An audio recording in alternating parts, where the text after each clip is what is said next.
Hello everyone, welcome back to my channel. My name is Julie. If you are new here, I make videos and podcasts all about parenting and the struggles that we have, as well as how to care for your home and how to live a more confident life. So I'm very excited that you are here. Thank you so much for joining me. I'm also a coach. So if you need help going from feeling stuck to feeling like you have more control over your overwhelm, especially for moms out there, because it's not easy, then make sure you leave a comment down below, send me an email. We can always get in touch. And with that said, let's talk about my decluttering process, how I stay organized. I did a video about this not that long ago, but I just wanted to go deeper into how to declutter and stay decluttered and how to keep your home looking the way you want it to, because I think a lot of people struggle with this, and I just hope I can be some kind of encouragement, because once I decided to declutter my home, especially when I was living in New York, I had a new baby. I felt very overwhelmed. I don't think this is an original story by any means. And I just felt like we had too much crap everywhere. It was bad. And we were living in a 2-bedroom apartment. It was very stressful. And once I pared down our possessions and just streamlined our processes and kept up with that, that part of my mental health felt a lot better. And I felt able to tackle more challenging things. So I want to be able to share that with you. Maybe you're listening to me while you're decluttering, so I hope this can provide some motivation and some tips along the way. I've made a lot of videos in the past about organization and decluttering, and it is my love language after all. Love it. So you can always go check those videos out if you want to hear more or see me actively decluttering myself. But today we're just going to talk through the process and what I think you need to keep in mind. And hopefully this will give you that jump start that you need if there is an area of your home that you want to declutter. The one catch is these things that I'm going to talk about now today. You actually have to do them. So if you can promise me that you're actually going to do these things, that you're going to listen to me in this regard, then you will be successful. And the other catch to the catch is that you can't just do them once. They are things that you will have to do multiple times in your life if you want to achieve a certain result. If you want to keep your home decluttered and feeling calm and fresh and organized, you're going to have to do this more than once. Just like if you wanted to get healthy, you can't just eat a salad once and be done. You're going to have to do it consistently. And isn't that the conundrum of life, that we have to do these things over and over again? They're not a one and done. So anyway, here, let's go. So I want you to bear in mind that when you're organizing, decluttering, caring for your home, at least in this instance, there are always two things occurring. The one is there are two processes occurring all the time, right?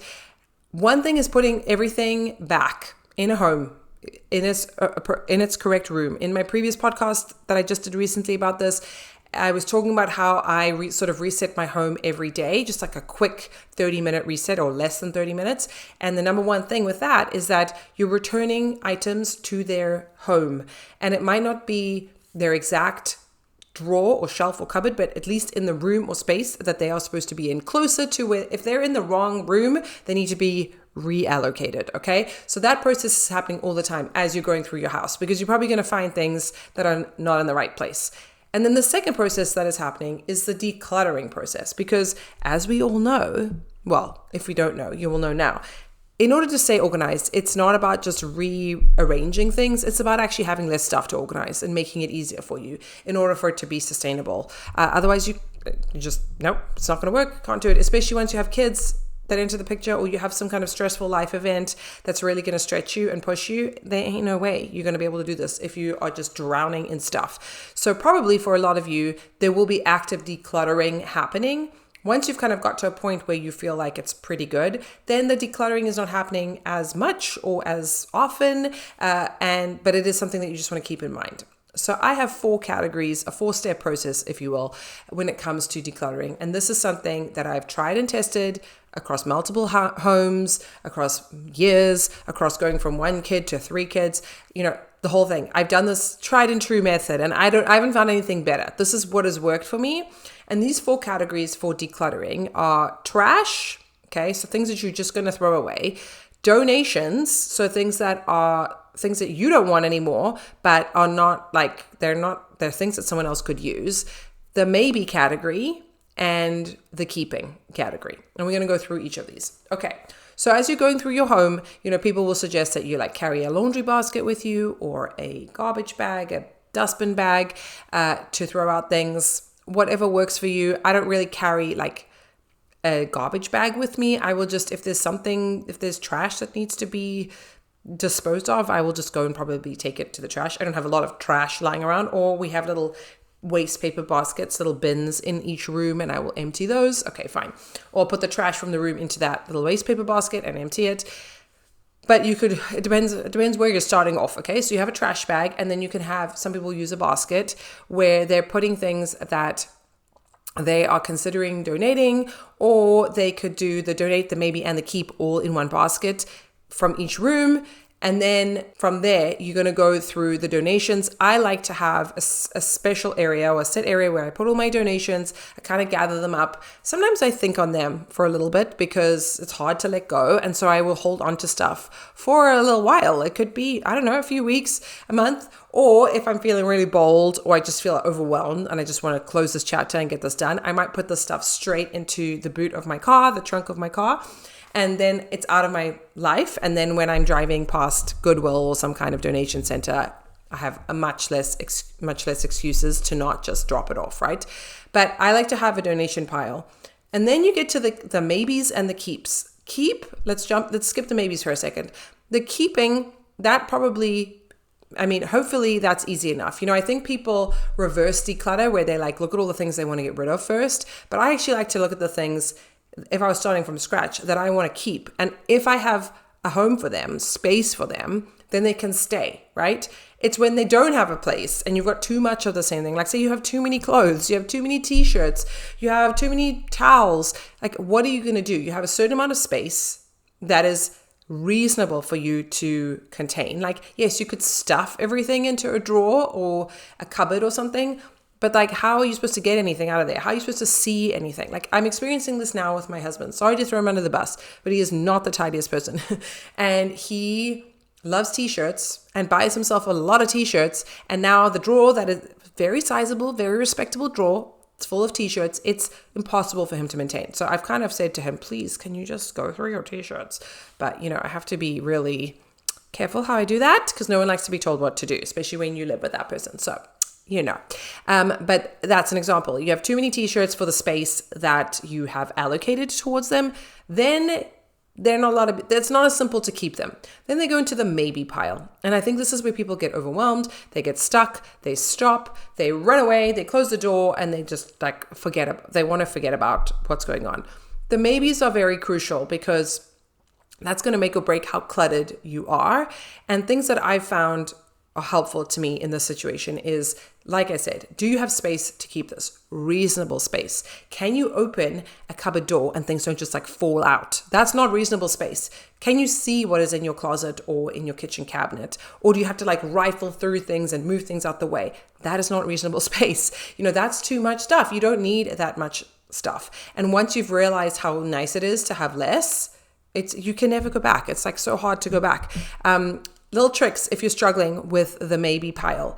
Put them in a separate pile or put them in a box. Do not put them in your donation pile. Keep them and see if you reach for them. Set yourself a time limit, 6 months, 12 months, whatever you want. Pretend that you are moving. I've done this trick a lot. So you get a few boxes and you pack stuff up and then you see what you reach for, because if you really need it, you'll go get it. I think it's natural, at least for me, to want to hold on to things, to not always want to give things away. I also find that if I'm giving something to somebody else that I feel like they can use, it's a lot easier for me to let it go than if I don't have a person in mind. If I'm just going to send it off to the universe, is it actually going to get used? Is it going to be appreciated? I spent a lot of money on this. I'm not using this, but I would really like someone that I know would appreciate it to use it. Sometimes I use that method. And then the other thing I tell myself is if I'm not using this thing, somebody else can benefit from it, even if it's a stranger, right? And they probably are less fortunate than me. If I really needed to repurchase this thing, could I? How much would it cost? We live in this fantasy world of what ifs, what if I need this in 10 years time? Or I'm the person who does crocheting or something, when actually you don't. Or you live in your fantasy self, right?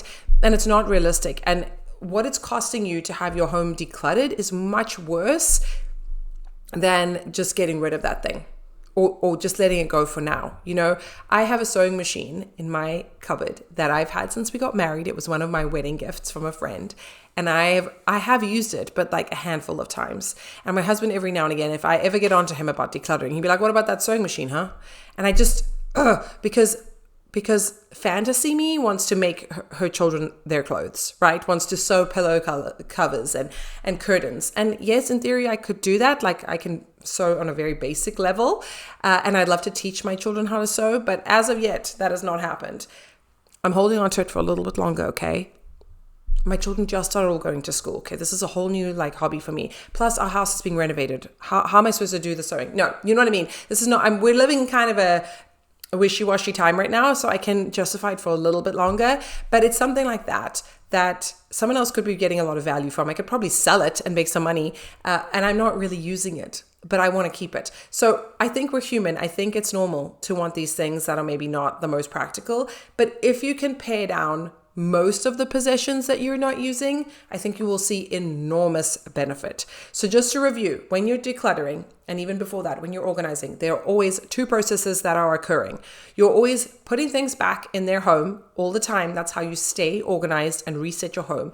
And then you are following the decluttering 4-step process: trash, donate, maybe, and keep. Continuously. You're doing this all the time. And I don't know if it's helpful to you, set aside specific time on your calendar, or, you know, have a recurring alarm once a month, declutter. But I just do this all the time. If there are things that I notice that come into my house, having kids, things come in all the time. Like we went to the dentist the other day, and at the end of the dentist, I appreciate they're not giving them candy, although that would make their jobs probably more fruitful. But they're giving them little junky trinkets. They seem to all have this like treasure chest of junk that they offer kids as like the little reward. And like, I understand you want to make the dentist a visit positive for children and they don't want to spend a lot of money, but man, like, I wish there could be something a little bit more like substantial, or just nothing at all. I don't know. Or like a book or something, or I don't know, $5 gift card to Barnes & Noble. I don't know. But anyway, that's not going to happen. So then we get these junky pieces of trash and they play with it for like a day, and then they leave it around somewhere, and then I find it, or I stand on it or something, and then I go and put it away, donate it, throw it out, recycle it, whatever it is. Things are coming into my house all the time. So if I don't continuously follow those 4 steps and put things back into their spot, or find a spot for something that's new, I would just be living in a total like junk heap. I'd be under the mountain of junk. So I would encourage you to not be discouraged. Encourage you to not be discouraged. That when it feels overwhelming, or when it feels like you don't want to let things go, I think that's normal. Try these tips. Try and see if you can give it to someone else that might use it, or reframe it that if you're donating to a Goodwill, someone else out there is going to benefit from it. And they might not have been able to afford it had you not donated it to a Goodwill or to a charity store, or, so a thrift store, something like that. So keep those in mind. I think that might help you.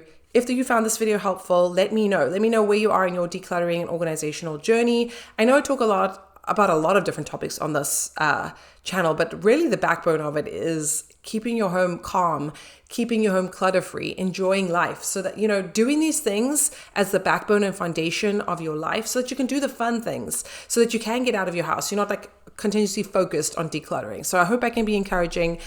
If this video is helpful, please consider subscribing, give it a like, and I will see you in my next video. Bye.